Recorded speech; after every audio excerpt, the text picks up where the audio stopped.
In an ideal world, no company would ever have to worry about people not paying them.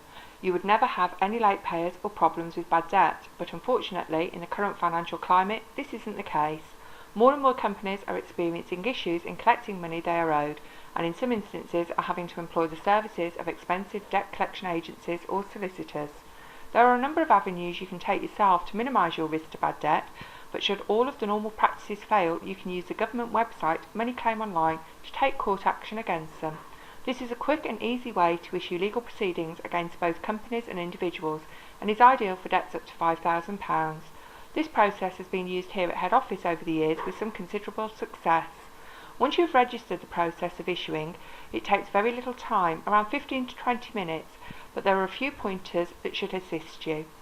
Have all the relevant documentation to hand, including all the invoices that pertain to the debt you are chasing, or letters that have been issued, and any additional supporting documentation. Have the method of payment that you will use to pay the court fees. You can use either a credit or debit card, and whatever court fee you have to pay will be added to your customer's debt. These charges vary depending on how much you are claiming, and a full list of these fees is included in the information pack.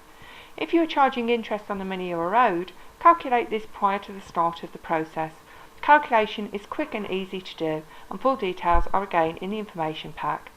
Have your statement giving details of the claim prepared. You are allowed a maximum of 1080 characters, so the information you provide on the claim form needs to be concise.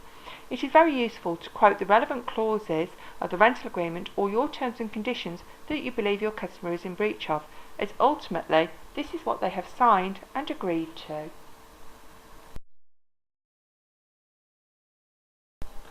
Once you have all this information together, you are ready to begin. The web address you need to go to is www.moneyclaim.gov.uk. If you have not already registered with MoneyClaim, you will need to do this before you can start issuing proceedings. Simply click on the relevant tab, either register as an individual or as an organisation, and complete the required information. Once you have entered this information, simply click on the Submit button.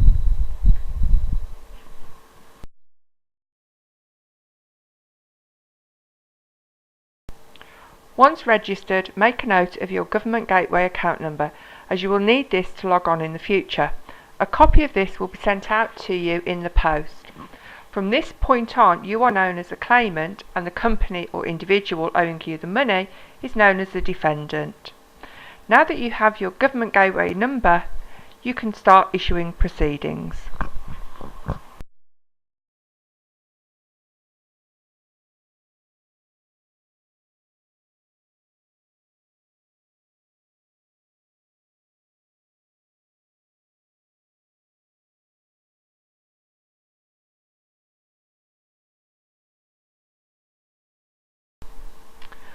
Go back to the Money Claim homepage and click on the Login tab and enter your unique Government Gateway number and password.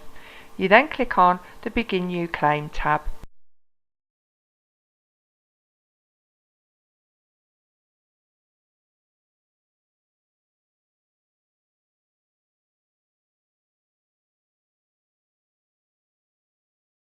The first screen will give you some brief guidance notes along with details of the court fees that will be charged for this claim. Click on the Continue tab, and on the next screen you will see the claimant details. You can enter a reference for your claim here. This should be unique to your customer. In the case of a company, you may wish to quote their account number, or in the case of an individual, their rental agreement number. The claimant details should automatically be populated from the information you provided at the point of registration. Once you are happy that this is all correct, simply click on the next tab and go to the correspondence address screen. In most instances, you will require all the correspondences to be sent to your registered contact details. Again, this will have been automatically populated from the information you provided at registration.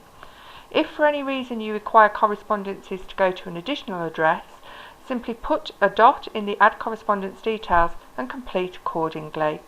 To verify this address, click on the Lookup tab. If at any point there is no address match when you have clicked on the Lookup tab, don't be alarmed, just make sure the information you have is correct and proceed as normal. You are now on the defendant details, your customer. Dependent on whether it is an individual or organisation will depend on which option you need to click on. The system automatically defaults to individual, but to change to organisation, just click on the dot. Enter the information required. It is imperative that this is accurate, as this is where your claim will be sent to, and you don't want any issues later on from giving incorrect information. Again, you can use the lookup button to verify the address. If you want to issue proceedings against a second defendant, which is optional, simply click on Add a Second Defendant. This may be useful if you have a rental agreement in more than one name and both parties are liable, or you have a partnership that has rented and again both parties are liable for the debt. Once you are happy that you have completed this information correctly, click on the Next tab. You are now at the screen where you complete the details of the claim, and accuracy is paramount, as this is what your customer will receive. Firstly, ensure you put a tick in the box that states you will be sending out all particulars of the claim within the next 14 days, even if you have sent this out before. If you want to charge interest on the monies you are owed, click on the Yes box. A guide to work out how to calculate this can be found in the information pack. It is entirely up to you whether you decide to charge additional interest. Some take a view that so long as the defendant clears what they owe, they are happy. Others feel that they will have been charged interest by their banks and want to pass on these charges. For the purpose of this display, I have decided not to charge interest, but as you can see from the information required to include interest in your claim is very straightforward once you have the figures to hand. The statement box allows you to give a brief outline of what you are claiming and why. As previously advised, you are only allowed 1080 characters, so you do need to be quite brief but to the point. Within your statement, it is always useful to quote terms and conditions you believe your customer is in breach of, for example, agreed payment terms that they have not adhered to. It is also worth stating all the previous requests you have made requesting payment but to date have been unsuccessful. Once you are happy with the wording, complete the total amount you are claiming and click on the Calculate tab. This will automatically complete the court fee that needs to be paid and will add this figure onto the claimed amount, giving a total your customer needs to pay. Then click on the Next tab and you will be taken to the Submit Claim Statement of Truth screen.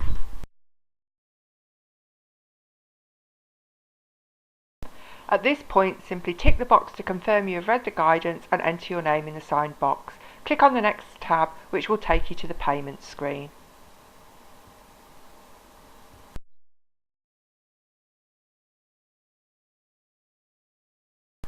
From here, simply enter the card details you are using to pay the fees and click on the Submit tab. Once you have submitted your claim, you can print a copy of the claim form off for your records. I would also advise that you take an additional copy to include with the paperwork and invoices that you need to send to your customer. Now that you have submitted your claim, it will be processed by Northampton County Court, who administer all online claims. They will send out the served form to your customer by post, and a notice of issue will be sent out to you, which will give you the actual date of issue, the date the claim has been deemed as being served, and the date the defendant has to reply. Your customer will have 14 days to respond to your claim. If you do not get any response, you can enforce the claim. This is known as issuing judgment by default. This can all be done online by simply accessing the original claim. Go to your home page and click on the claim number, and then go to the Request a Judgment tab. The next screen gives some guidance notes that need to have been satisfied before you can proceed. Click on the Continue tab and then simply select the appropriate judgment option and tick the box stating that you have already sent out all the details. The following screens simply confirm all the information entered on the original claim, for example your company details, the defendant's details, etc.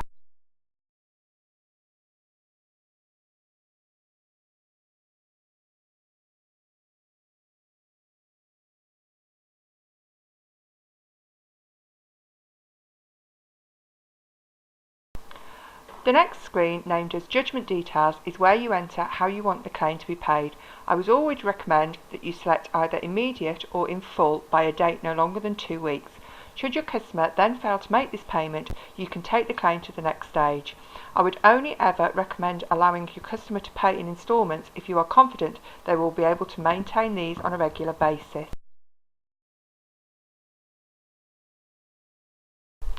The final screen just confirms everything you've requested, and you will need to tick the box at the end to say you've read the guidance notes and enter your name in the signed box at the end. Once you click on the Continue tab, your claim has been submitted to Northampton County Court ready for service. Again, you will be sent copies in the post of the judgment. Once judgment has been served, this will show on your customer's credit file, which will obviously affect them obtaining credit in the future. If your customer still fails to make payment, you can then issue a warrant of execution, commonly known as instructing bailiffs. Again, you can issue the warrant online and use the court bailiffs, but if your claim is for £600 or more, I would recommend that you use the services of the Sheriff's Office. They have their own High Court enforcement officers, and the costs are exactly the same as the court bailiffs. I have found that the bailiffs that work for the Sheriff's Office are tenacious and will visit your customer at weekends, early mornings, late evenings, etc. So there are more chances they will be able to get access to property. They will also, if necessary, remove goods to sell to clear the debt. The forms you need to complete to instruct the Sheriff's Office are included in the information pack and are simple to complete. You also have the ability to provide additional contact information, i.e. mobile numbers and other possible addresses where the defendant may be found. The bailiff will keep you updated on their progress and will advise you of any monies they have been successful in recovering. These will then be forwarded on to you once they have cleared. Please remember that there are additional fees that you will have to pay when you instruct bailiffs, but again these will be added to your customer's debt. Finally, it's worth remembering that there is no guarantee that issuing proceedings will result in you being paid, and any action you decide should be done with as much knowledge as possible about your customer. There is very little point in ever issuing proceedings if your customer already has outstanding county court judgments against them. Why would they pay you if they haven't paid previous claims? Their credit file is already poor, and one more claim will make very little difference to them. If, however, they have clear credit records, it may well be worth taking this course of action.